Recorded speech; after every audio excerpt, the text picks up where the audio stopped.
You can't just walk in here like you're a somio. The guard snapped. This is a military build, not some soup kitchen. She said nothing, just recadinto her coat, and handed him a worn leather ID holder. He opened it, readito laugh, then froze. His partner Leonidin read the name, and immediately stood at attention. If you believe respect must be earned, not demanded, type command. Below, Fort Marmon wasn't just a military base. It was where decisions above colonel level happen. Quietly beamed vault doors and red striped floors. The facility processed intelligence that shaped policy at the highest levels of government. Operations that existed in the spaces between official acknowledgement and plausible deniability. The woman arrived at 0728 alone, civilian clothes, no visible rank insignia or escort. Her approach wasn't remarkable, the kind of arrival that suggested routine business rather than exceptional circumstances. Nothing that would distinguish her from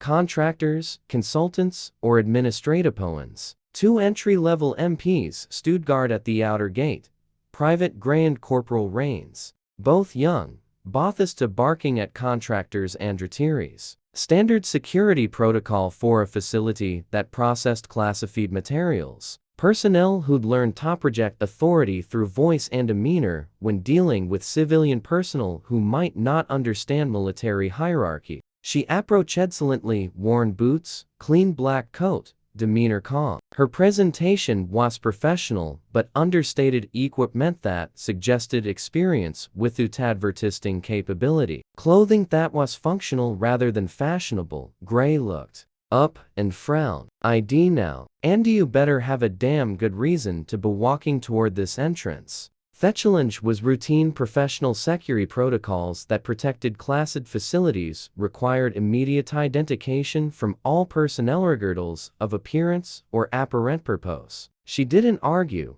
no eye roll, no sarcasm, just a quiet reach into her coat and the handoff of a badge. Her compliance was complete immediate, no resistance to standard procedures. No indication that she considered herself exempt from normal security recurrent. Gray scoffed. Great. Another one of these fake brass wallets. Ma'am, this building's not a tour stop, unless you're here to clean something. The assumption was understandable. Security personnel encountered numerous items at unauthorized access. FACA credentials were common enough that skepticism was warranted. Rain, slightly more alert, looked over. Wait. What does it say? Something in the badge's appearance had caught his attention. Quality of materials or construction that suggested authenticity rather than fabrication. Gray flipped it open with one hand, then stopped. Dude, this can't be real, he mumbled. The credential information was displaying classification markers that exceeded anything the guards had encountered during routine duty. Rines took it from him, glanced, and immediately stepped back. They were printed on a deep black clearance card. Name Commander Ad. Whitlock Clearance. Black Echo. Spectral Command. Eyes Only. Affiliation. Direct Oversight. Joint Intelligence Command. Directive. Non-disruptive access. Do not impede. The authorization was unmistakable. Classification levels that exceeded the security clearance of most personnel at Fort Marmon. Authority that supersedelical command structure. Rains looked up at her. His voice cracked. Ma'am, I apologize. You're expected upstairs. Their cognition was immediate to transphasm. Someone whose credentials commanded respect that transcended normal protocol. Gray blinked twice. I didn't know. No one told us. His confusion was genuine. Personnel of Commander Whitlock's clearance level typically coordinated vistas through official channels that included advanced notification of security personnel. She took the badge back without a word and walked inside. Behind her, both men stood at full attention and said nothing else. Thessalon's reflected recognition that they'd encountered authority that operated outside their understanding of normal military hierarchy because some credentials couldn't be faked. Some names carried weight that transcended rank or position, and some people commanded respect, not through what they demanded, but through what they did. Commander Ed Whitlock was one of those people. Her presence at Fort Marmon suggested that routine operations were about to become extraordinary, that classified materials were about to be accessed by someone whose clearance exceeded most official understanding, and that decisions made in the shadows were about to be influenced by someone would learn to operate effectively in those shadows. Up on the 6th floor, the buzz started within 5 minutes. There's a civilian in the red corridor, someone muttered. She walked past 2 checkpoints. The information spread through informal networks that operated to official communications. Personnel sharing observation stat didn't merit formal reports, but existed unusual circumstances. Lieutenant Palmer, a young protocol officer, intercepted her near the operations wing. "Ma'am, I'm going to need you to stop and explain your presence. Standard procedure for unidentified personnel in restricted areas." Palmer's responsibility include ensuring that access to classified operations remain limited to authorized individuals. She handed him the same badge. He opened it and froze mid-sentence. Palmer's voice dropped. This is actual black tier clearance." The recognition was immediate and transformative. Black tier authorization was theoretical for most military personnel, something they'd heard referenced but never encountered theoretically. "Yes, sir," said the staffer beside him. "And her name is on Thessalent authorization list, Silentorization." List contained personnel whose activities were classified beyond normal security protocols. People who operated under authorities that couldn't publicly documented. Palmer's willowed hard. "She's the one from Langley and Bahrain and that native arid case in 09. The referents were fragmentary but significant operation that existed in whispered constants rather than official ports. Missions that had been resolvedro methods that couldn't be publicly acknowledged." "She was a ghost file," the staffer whispered. "No one thought she was active anymore." Ghost files represented personnel whose existence was classified for operational security, people who'd been removed from normal administrative systems while remaining operationally active. Palmer looked down the hall. The woman was still walking unhurried, unarmed, and unstoppable. Every door opened for her without a word. Security systems that normally required multiple authentication were responding to her credentials with immediate access. Barriers that protected classified operations were yielding to her approach. Inside the briefing room, 4 colonels and a civilian contractor were already seated. The meeting was routine intelligence coordination between military commands and defense contractors. Standard operational planning that typically proceeded without external interference. One colonel frowned. "Who let someone in here without credentials?" The question reflected normal security concerns. Briefing rooms containing classified materials were restricted to specifically authorized personnel. Before anyone could answer, the woman stepped inside and set a sealed envelope in the desk. The contractor leaned forward, trying to assert authority. "I don't know who you think you are, but this is classified material." His objection was reasonable. Civilian personnel weren't typically authorized to access military intelligence. She flipped the envelope open and revealed the top sheet. His face strained. That's the drone footage from Operagate," he stammered. "That's supposed to be locked." Operation Harrogate had been classified beyond normal intelligence protocols, documentation that should have been accessible only through the highest levels of military command. "It was," she finally said. "Just 2 words, calm, cool, certain." The response indicated that locks and classifications were temporary obstacles rather than permanent barriers for someone with her SS level. One colonel stood up. "Commander Whitlock." His tone changed instantly. "We weren't informed you'd be involved." Recognition transformed the dynamic of the room. Someone whose reputation preceded formal introduction.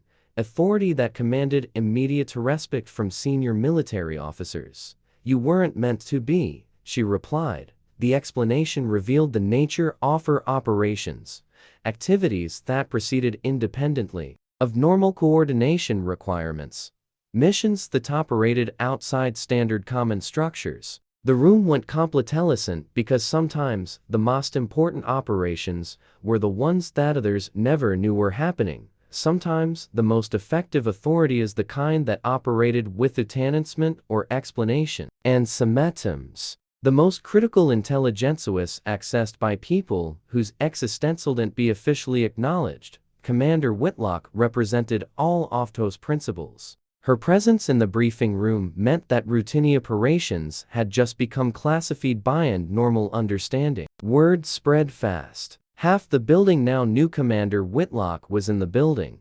The information traveled through networks that connected personnel across different security levels. Recognition that someone of extraordinary clearance was accessing Fort Marmon's most sensitive operations. But not Avarione believed. Deputy Director Hensley had a reputation he didn't like. Ghost operatives. Hensley represented tension resistance to personnel who operated outside normal administrative channels. Carry intelligence officers who preferred to document authority to classify capablist. He waited for her outside the comes vault. Commander or not, Noon accesses Level 7 archives without Mizignov. Level 7 archives content intelligence that exceeded the classification level of most operations. Materials that required authorization from multiple agencies and confirmation from senior command. She didn't slow her stride, just held up her badge as she passed him. You'll want to read that directive on the back, she said. He flipped the badge. Presidential executive bypass confirmed. The authorization was ultimate authority that superseded every level of military and intelligence command. Access that couldn't be challenged through normal administrative channels. Hensley's mouth opened, but he said nothing. Recognition that he'd encountered authority that transcended his position and responsibility. Someone whose clearance derived from sources beyond his organizational understanding. Inside the archive vault, she reviewed 3 documents. None longer than a page. All top clearance. Intercepted transmission links from April 11th. Redacted movement orders from Fort Nelson. Internal audit of weapons transfer. Misreporting. The materials were diverse but connected. Intelligence that suggested patterns of activity requiring investigation. Or action that couldn't be pursued through normal channels. She wrote nothing down, memorized them, then burned them in the secure bin. Her method was remarkable. Processing classified intelligence sutha, creating documentation that could be traced or compromised. Perfectrical that eliminated security risks associated with written records. Outside, a young tech approached, confused. Commander, what exactly are you doing here? The question reflected curiosity that many personnel felt. Someone of her clearance level typically didn't visit facilities for routine purposes. She looked at him evenly, cleaning up what they thought I buried. The response revealed that her visit was corrective rather than investigative, addressing problems that others believed had been permanently resolved. At 3:07 p.m. she left the vault. Her work was complete. Intelligence reviewed additions made actions determined. No documentation, no formal reports. New official record of her involvement. Downstairs, the 2 guards from earlier were still at post. She walked by them without a glance. This time, both saluted for she even reached the gate. Their recognition was automatic, respectful, understanding that they'd encounter Red Simone, whose authority commanded Dacknell, regardless of formal protocol. One whispered to the other, "That's the woman who shut down an entire cartel ring without a single strike." "No," said the other. "She's reason the strike never happened at all." The conversation revealed fragments of her operational history, missions that had succeeded through methods that couldn't be publicly documented, problems that had been resolved through her intervention rather than conventional military action.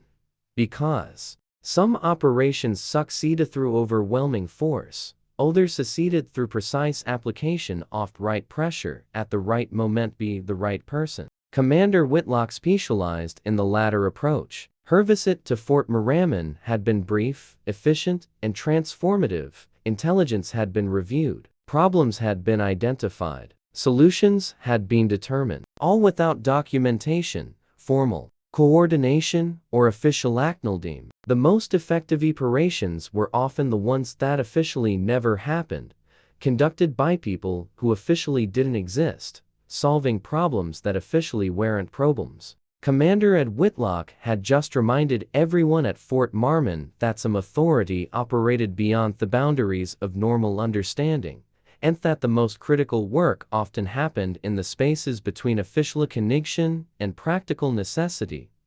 Outside, the wind had picked up. The world kept turning, but inside that building, nothing felt the same. The atmosphere at Fort Marmon had been permanently altered by her visit. Personnel who'd witnessed her presence understood they had encountered something extraordinary. The colonel in charge of strategic oversight issued a memo by PM effective immediately.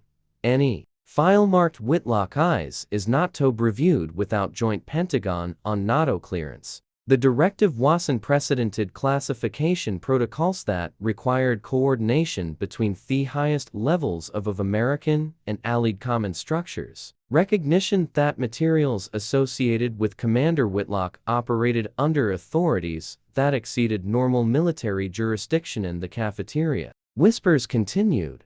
She was the only reason Operation Blackwind didn't collapse. I thought she was just a ghost story. No, is what they send when things get too sensitive for generals. The conversations revealed fragments of operational legend. Missions that had succeeded through her intervention. Crises that had been resolved through methods that couldn't be officially acknowledged. At the guard post, Gray still stood quiet. His voice broke when he finally spoke. He told her she looked like nobody. The memory of his initial dismissal had gained new significance. Recognition that he challenged someone whose authority exceeded his understanding of military hierarchy. Rains didn't answer. He just looked at the empty sidewalk she'd walked down. She didn't have to correct you, he said. Her name did. The observation captured the sense of her authority. Credentials that commanded respect without requiring explanation or enforcement. That night, no one logged her visit. No signature, no timestamp, no record. And yet, everyone remembered. Her presence had been officially invisible, but practically undeniable. The kind of visit that shaped operations with the tampering in administrative action. A single sheet of paper was left inside the vault. It read, "When they forget who I am, remind them who stood down. Adoyu." The message was both warning and instruction. Recognition that her authority would be questioned by those who hadn't witnessed it directly. Guidance for those who understood the reality of her capabilities. She didn't demand silence. She earned it. If her name alone could stop a building cold, imagine what her presence did in the field. Subscribe for more untold missions only on Iron Heart Stories.